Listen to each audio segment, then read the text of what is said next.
Well, good morning. We're here at the State Emergency Operations Center in Tallahassee. I'm joined with Kevin Guthrie, our Division of Emergency Management Executive Director, Secretary Jared Perdue from Florida Department of Transportation, and Major General John Haas from the Florida National Guard.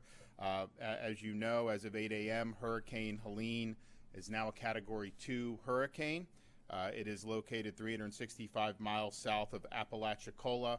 It is expected to speed up throughout the day, and it's expected to make landfall in northern Florida sometime this evening. Maximum sustained winds are currently about 100 miles per hour. It is possible that this storm could make landfall as a major hurricane, as a Category 3, or even potentially a Category 4. It is moving fast. More rainfall is, of course, expected, and it could lead to significant storm surge in our coastal areas. And so we are prepared for that, of course, and we'll see what happens in terms of the intensification. I think that these things can rapidly intensify. Sometimes they become major. Sometimes there's changes. So we're just going to continue to do our thing and assume that this is going to be a major hurricane when it makes landfall. This is a very large storm, so you're going to see tropical weather that's going to extend hundreds of miles away from the center of the storm. It doesn't necessarily mean you're going to have a hurricane Category 3 winds, say on the east coast of Florida, but you are going to have tropical conditions, and it's going to be nasty throughout the latter part of the day here in the state of Florida.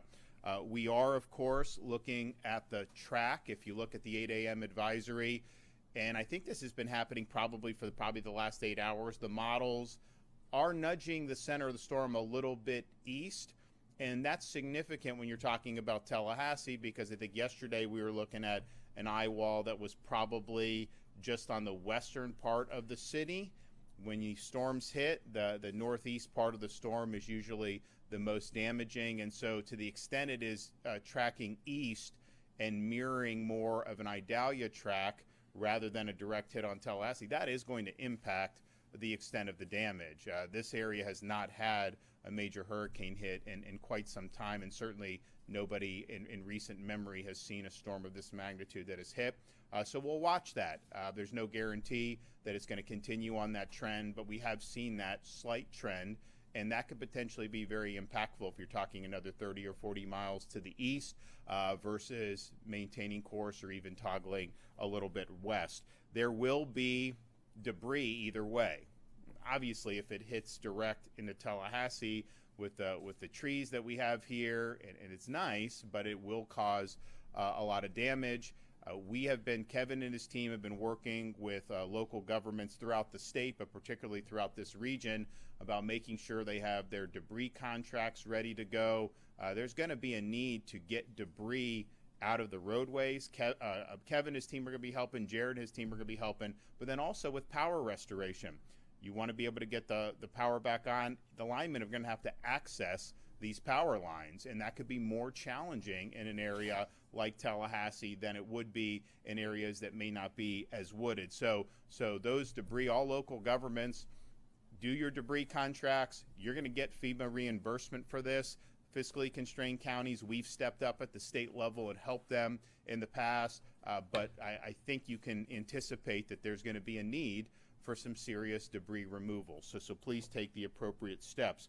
As we've said all along, this storm was never projected to make landfall on kind of the Florida Peninsula Gulf Coast, whether you're talking about Sarasota, Tampa, some of those areas, but because it's such a big storm, it's churning a lot of water. And so you're going to see surge all up and down the west coast of Florida. The water is going to rise, and that is going to create hazards as well. So just because you're outside the cone, and I think a lot of those parts on the west coast of Florida are probably outside the cone, that does not mean that you're not going to see significant impacts. We have overnight had 14 different tornado warnings. There's likely to be more of those throughout today. Warnings were issued in Palm Beach, Hendry, Glades, and Collier County. Now, parts of our state are starting to feel the effects already.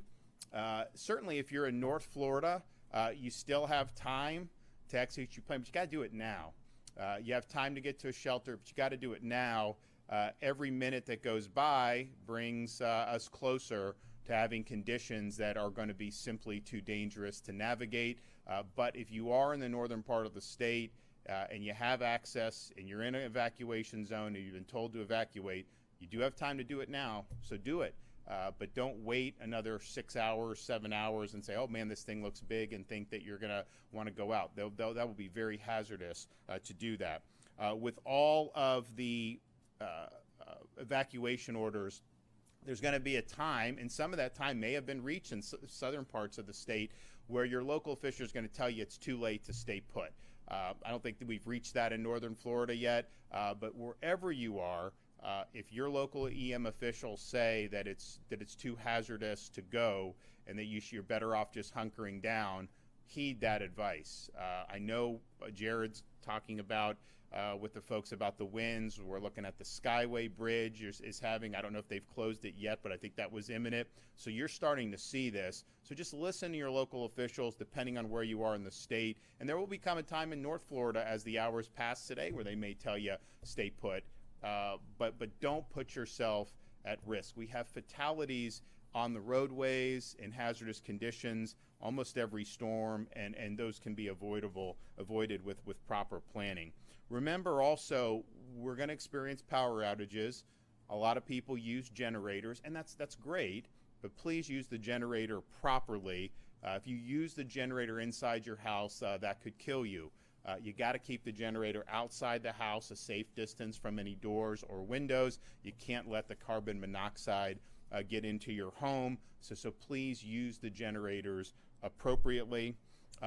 Also, in terms of shelters, so if you are in an evacuation zone, you've been ordered. Some people just recommended evacuation. Some people may not have been told to, but they look and maybe they feel like they need to get out. There are shelters available.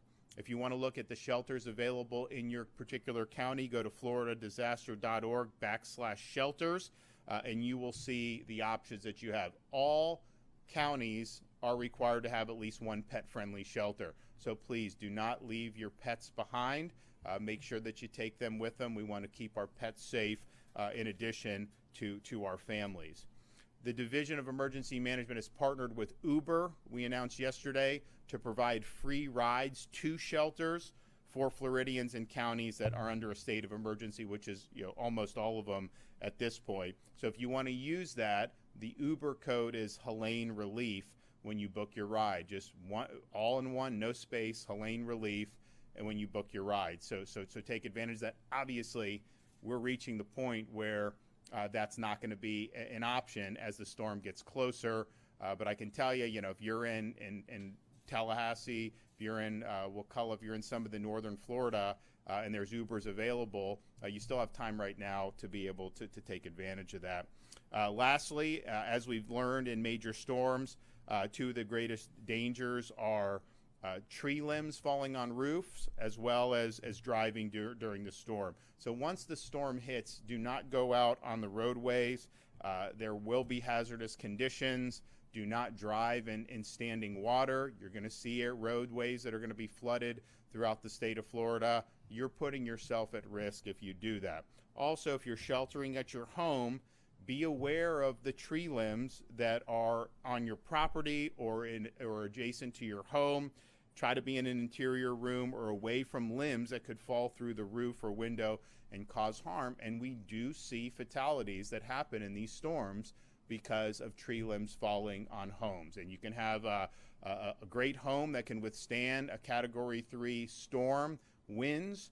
It's a lot more difficult to withstand a big tree falling on your roof. So take a look at that and know that that is a very real hazard when it comes to this storm. Tampa International, St. Pete, Clearwater, and Tallahassee airports are now closed. Additional flight cancellations or delays are being reported at other Florida airports. Check with the airlines directly on specific flight updates, but given the magnitude of the storm, how far out some of the winds are going, and again, it's not going to be a Category 4 wind 200 miles away, but it's creating tropical conditions, and having flight cancellations or delays is absolutely something that is foreseeable and that you should take into account when you're making your arrangements. We do anticipate Tampa, St. Pete, Clearwater to open relatively soon after the storm has passed, and I know the people in Tallahassee are going to try to be doing that as well. Now, the storm is going to make landfall this evening. It will likely be dark by the time the storm passes. Do not try to do any work in the dark. You don't know what hazards are out there. There's going to be debris. There's going to potentially, in some parts, there's going to be standing water. That is difficult to navigate as it is, but to be doing that in the dark of night is hazardous. The sun's going to come out. You're going to have time to take stock of this. You're going to have time to do what you need to do. When you do that, make sure you're using proper ladder safety. We do have people that have accidents, and we've seen fatalities based on misuses of ladders. There are going to be groups that are coming into Florida that will help you with some of the things that may be damaged to your house. And Kevin and his team have worked hard with these groups now. We work with them for many storms. And so if you have somebody that's elderly, don't put yourself at risk by jumping on a ladder to remove a tree that may have fallen on your property. We get some of these guys to go out there and help you. There's going to be a lot of assistance available. So particularly for those who are elderly or who may be at risk, don't take the risk of doing that. Also, pay attention to live wires and avoid standing water. Now, the Division of Emergency Management has a total of 1,100 missions that are in progress, as Kevin mentioned. Some of that is pre-storm, but a lot of that is people wanting to be prepared for post-storm response, and so they're going to continue fulfilling those requests, and that's everything from high water vehicles to generators to personnel. And we're going to continue to work with our folks, particularly our fiscally constrained counties up here in North Florida. There are 35,000 shelf-stable meals that are staged near the anticipated area of storm impact, and they will be deployed as needed. We also have tens of thousands of linemen that are at safe locations just outside potential area of impact. When that storm passes, they are going to go in and begin the power restoration, and that's something that's been a priority for us when we do the storm response. There is mutual aid available. I've spoken to the major companies, I've spoken to the co-ops, I've spoken to the municipals. I think everybody is of the same mind that they want to get after this very quickly. So if you have access to the mutual aid, take it. We want to be helpful at the state level to be able to help you do that. Whatever damage this brings, if we're able to get people back up on their feet with the electrical, that makes a huge difference. And obviously we want to get the debris out of the road so people can move around again. So that is available, and we want to put those to use. Of course, we've mentioned many times how we use the Starlink internet devices. We've got over 100 that are deployed in areas that could lose the internet, and we've sent generators to 130 different gas stations. When the storms hit, it's usually not because there's not enough fuel that the gas stations aren't open. A lot of times it's because they don't have the power to be able to operate the pumps. Now, new stations and large stations are already built in Florida with new generators, but when you look at some of the stations in northern Florida, some of them are older, some of them are smaller. So Kevin and his team have dispatched 130 to gas stations. That will allow them to continue to sell gasoline in the immediate aftermath of the storm. And I know there's going to be a lot of people that are going to want. Kevin, I mentioned yesterday, and DEM have executed fuel contracts. So we've brought in a lot of fuel to the state of Florida. We haven't seen fuel shortages. I mean, there have been some lines places, but the fuel has been able to be replenished. So we feel good about the fuel situation that we're doing. We now have 3,500 soldiers. We can surge that by another 2,000 from our National Guard if needed. We have 200 state troopers with Florida Highway Patrol that will also deploy immediately following the storm. Florida Department of Transportation has 1,700 of its members that are working on preparing and staging and response to the storm.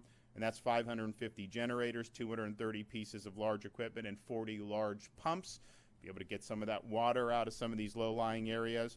Our Florida Division of Environmental Protection has pre-authorized 871 disaster debris management sites for the counties included in our executive order so that they can temporarily stage debris that is generated by this storm. And particularly in this Tallahassee region, we do anticipate there to be some significant debris.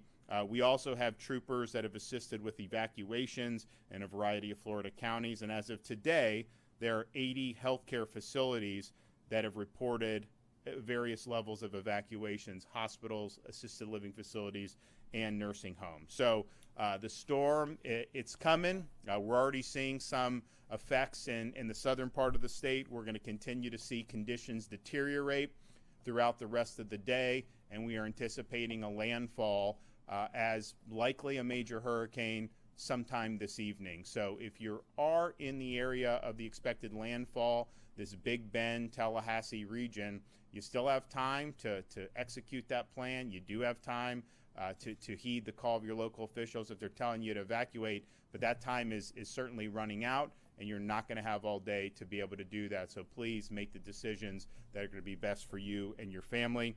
We're going to be here all through the storm, and we'll ride out the storm in the Emergency Operations Center. We anticipate that this building's going to be fine. We do have contingencies in place, but we're going to be itching to get on the scene and see what needs to be done in terms of helping up with the recovery efforts. We do have a lot of personnel that are staged and ready to go for search and rescue. We needed that in past storms. We haven't needed it in some of the storms more recently, like Idalia, as much, because I think a lot of people heeded the warnings and were able to run away from the areas that had the big surge. We'll see what happens on this one, but we've got all our assets that are mobilized, ready to go. I've also been in contact with the sheriffs from the surrounding counties here, and they've been working with their residents about the impending storm. They've assisted with evacuations, but they also understand that some people have made decisions that they're going to hunker down, even though they were requested to leave. So regardless of how that shakes out, if there's people that are going to be in distress, we're going to be there to be able to assist in those efforts. And with that, I'm going to bring up Kevin Guthrie. Thank you so much, Governor. And again, thank you for being here early with us and staying with us throughout this this impact that's going to be happening over the next 24 to 36 hours. With that being said, conditions in the Big Bend area today will continue to deteriorate, as the governor has mentioned. There is a danger of potential life-threatening storm surge along the west coast of Florida, including the Big Bend. Some areas could experience 3 to 5 and as much as 15 feet of storm surge today. Again, as I think visuals are always good. The men standing here with me are, around 6 feet tall, maybe a little bit taller. And, that's going to be as high as we can reach. It's going to be much higher than that. So you cannot survive that. So please make sure you're evacuating the area. If you're in the North Florida area, you do have time to evacuate, but that time is now. It is right now. You need to be moving to a location. We have shelters across the Big Bend area that are available. So please, if you need that information, floridadisaster.org/shelters to find out where a shelter is available for you. Please remember that evacuating doesn't mean you have to go all the way to Atlanta, Georgia. In fact, as the governor said yesterday, it's probably not the best place to go is up towards Georgia, as this is where that storm is going to go and dump a lot of rain. You only need to drive tens of miles. Again, get yourself to a shelter. That's where we need you to go. If you don't want to stay in a shelter, then yes, you're going to need to move west towards Pensacola, towards the deeper portions of the Panhandle, and seek some type of shelter in a hotel there. Again, you can get to that through our website by getting to Visit Florida and get that information. As the governor said before, we have the free Uber ride, so please make sure you're taking advantage of that. Again, we do not have a lot of mass transportation in the physically constrained counties around Tallahassee, so the division has activated a bus contract, and we are providing buses to individuals in the surrounding communities. If you need a ride and you're in the Big Bend area, you've got the Uber capability, but you also have the ability of calling 1-800-729-3413. Again, that's 1-800-729-3413, and we will send a transportation asset to pick you up. Again, we need to act on that right now. If you choose to shelter in place, you need to stay put until the storm has passed. I would also encourage you to call somebody and tell them you're sheltering in place. That way, there's some type of check and balance there so that we know that you did not evacuate. Again, we don't want you to shelter in place, but if you decide to do that, make sure you call a friend or a loved one outside the area and let them know. But don't forget to call them after to let them know that you're safe. If you hear trees snapping, this is a very, very valid point. We haven't really had an opportunity to talk about this. If you hear trees snapping around your home, treat it like a tornado. At that point in time, get to an interior portion of your home, most likely a bathroom, get as low as you can. If you have some type of protective material, a heavy blanket, a comforter, maybe a very, very small thin mattress, get to that point, put it over the top of yourselves, and hunker down there. Treat it just as you would a tornado. You will hear trees snapping. Pine trees snapping sound an awful lot like fireworks or potentially gunshots. So please make sure if you hear that, act immediately. Get to the interior portion of your home, away from glass, most likely a bathroom, and stay there until you hear that sound stop. If, again, for the people in the Tallahassee area, if all of a sudden it goes from catastrophic trees popping to absolutely nothing, that does not mean the storm is over. What that actually means is you're in the eye of the hurricane. All right? Do not go out and survey damage. This eye is projected to be anywhere from 50 miles wide to 20 miles wide.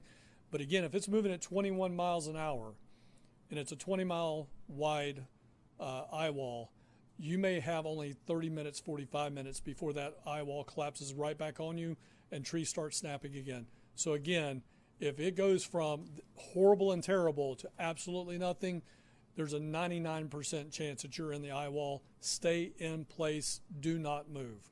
We want to make sure you do that. Don't go in outdoors until it's deemed to be safe.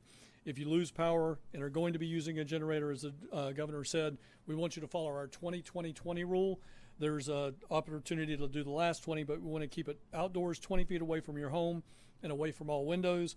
You're going to wait 20 minutes before you refuel that generator, and then you make sure you keep it on a dry, flat surface, and then invest $20 to get you a carbon monoxide detector and put it inside your home. That'll save your life.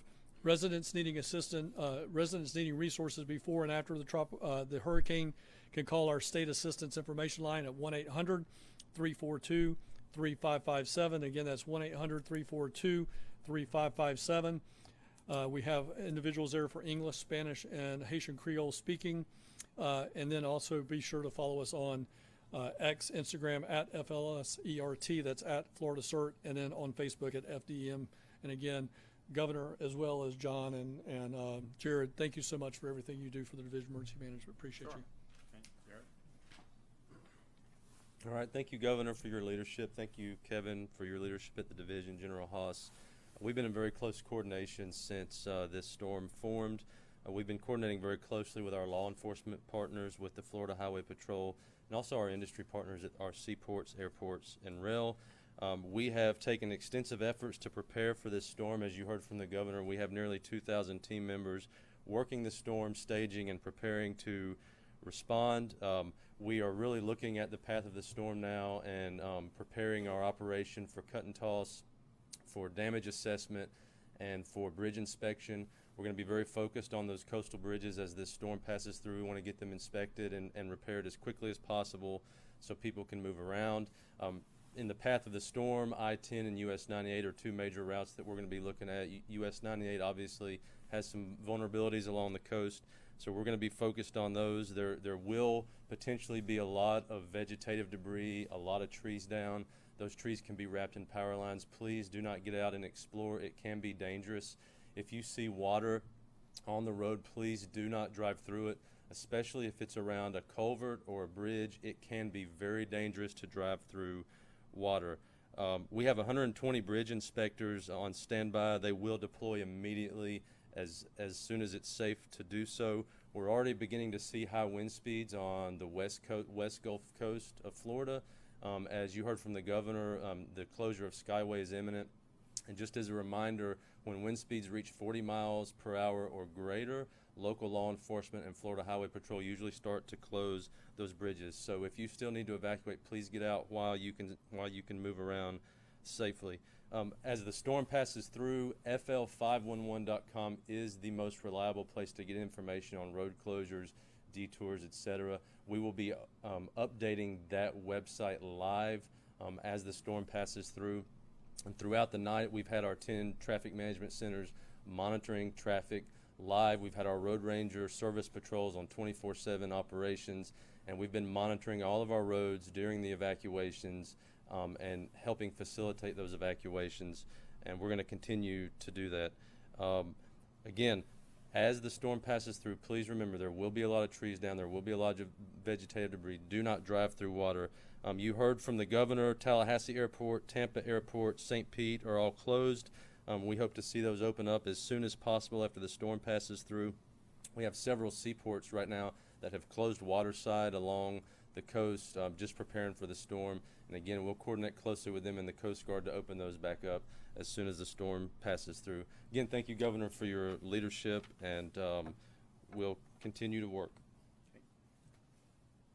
Also, as for folks that are in these low-lying areas that could experience major storm surge, electric vehicles, when they have the saltwater intrusion, that has generated fires in the past, and those are very difficult fires to put out.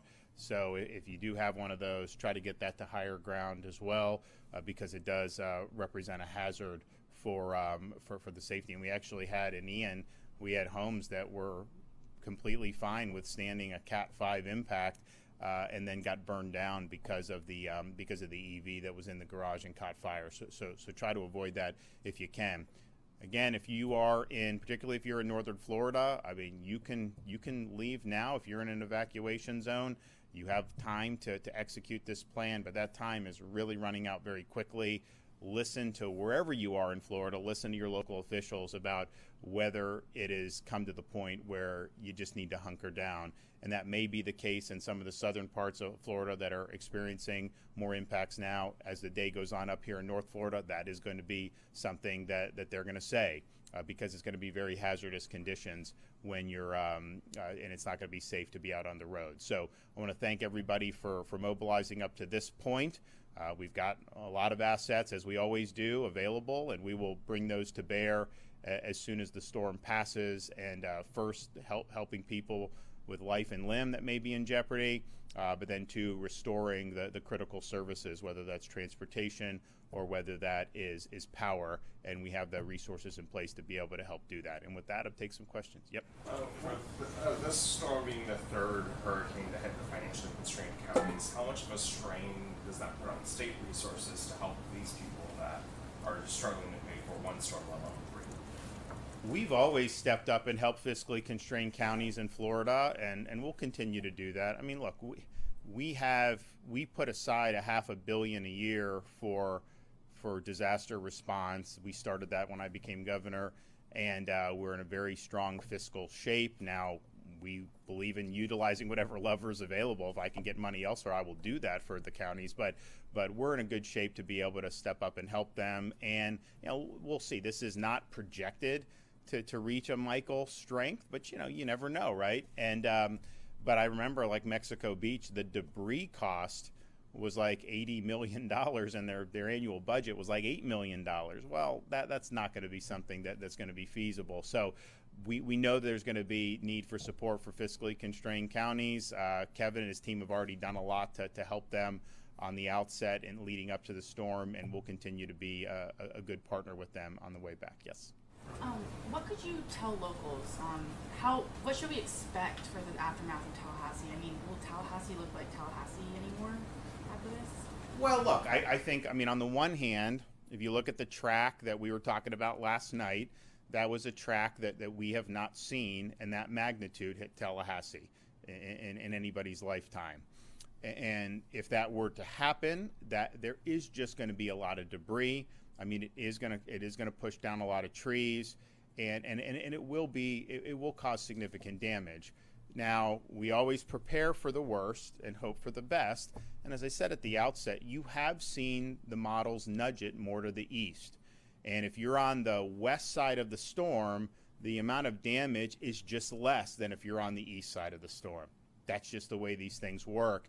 And if you look at the solutions, a lot of the model runs, there's a lot of them that have it more on the Idalia track.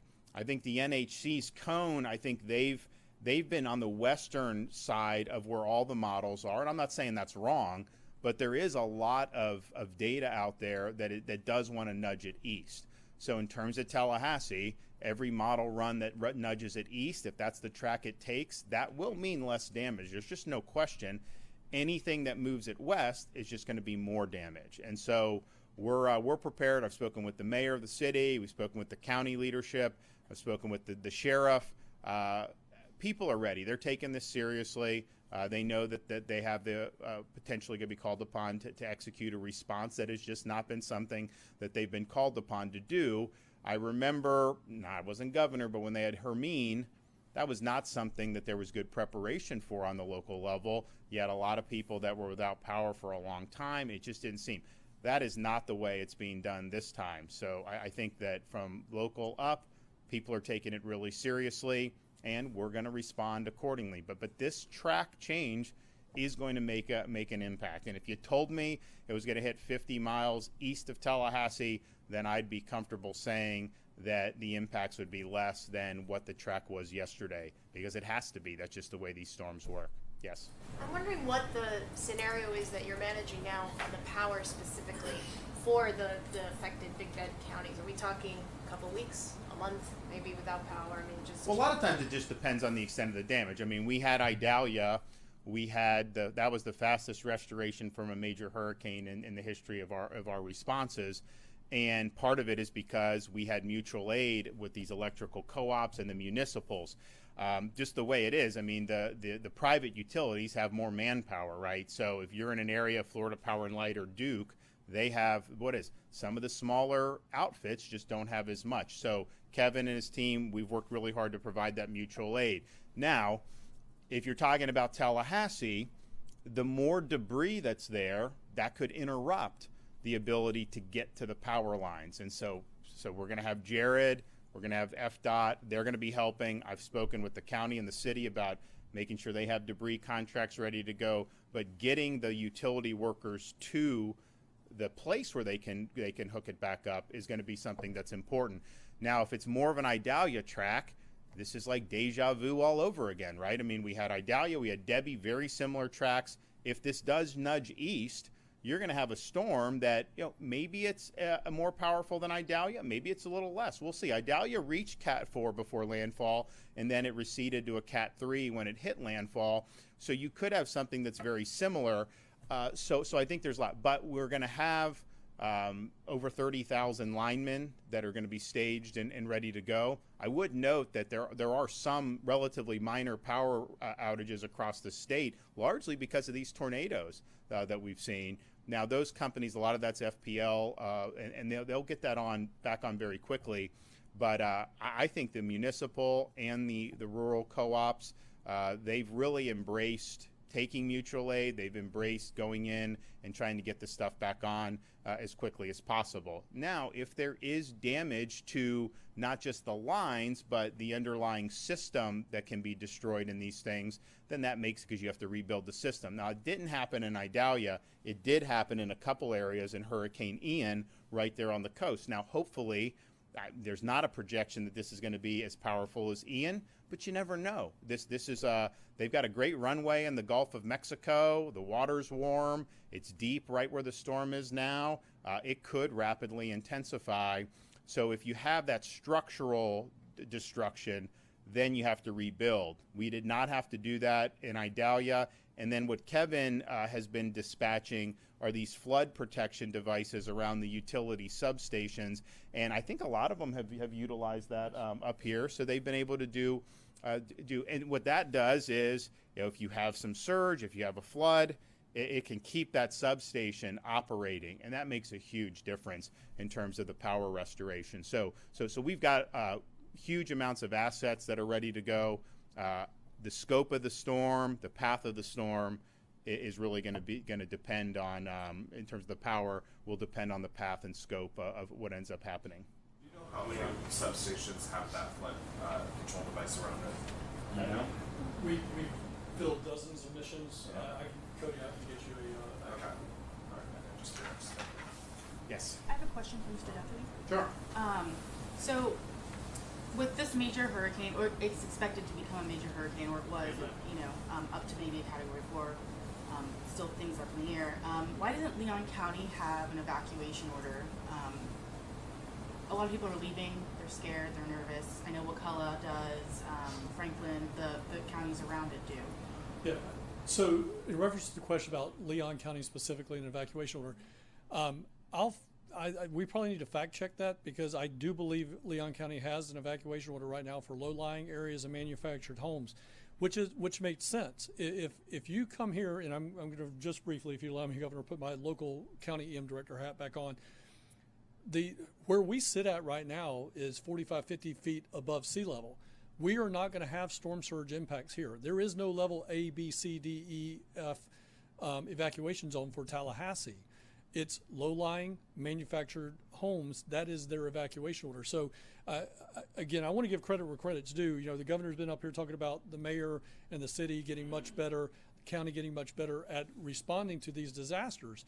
And they have been doing yeoman's work at getting ready for what's about to happen. So they have issued their evacuation orders for low-lying and manufactured housing, which is appropriate for this particular storm. We're not going to have storm surge. We're not going to have riverine flooding up all the way into Leon County proper. So, they're doing the right thing as a local former county EM director, and as a state director now. Yes, 100%. We support their decisions on what they've done. They have opened up, I believe, 7 shelters here. They have asked the state to help supplement that, and I believe we have 3 other shelters in addition to that, ready and able to take on individuals in this area.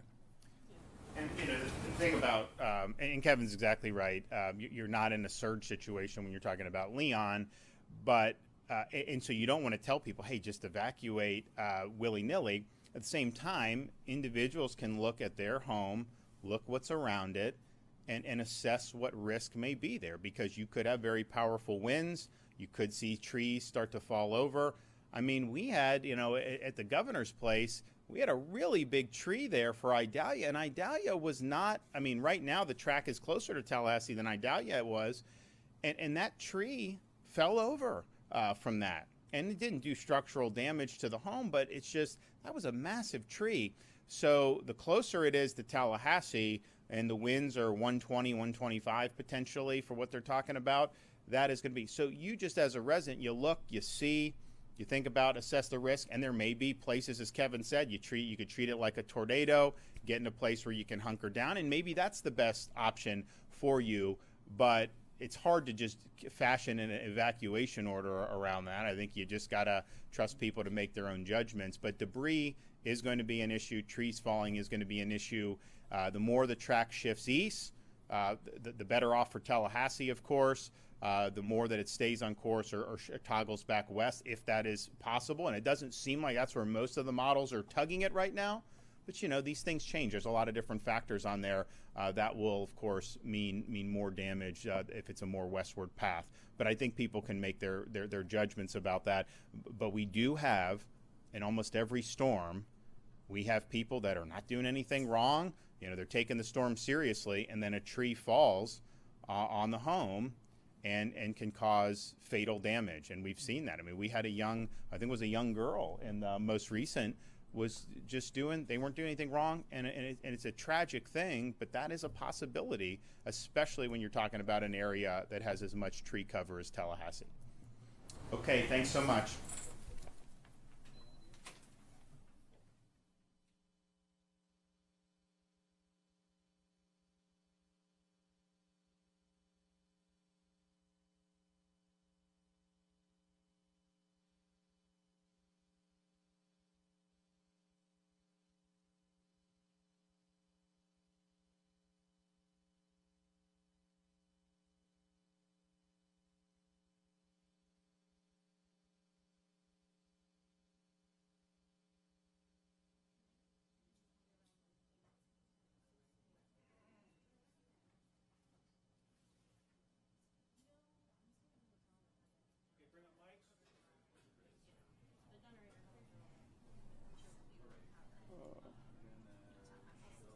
Good night satellite, good night captions from the State Emergency Operations Center in Tallahassee, Florida.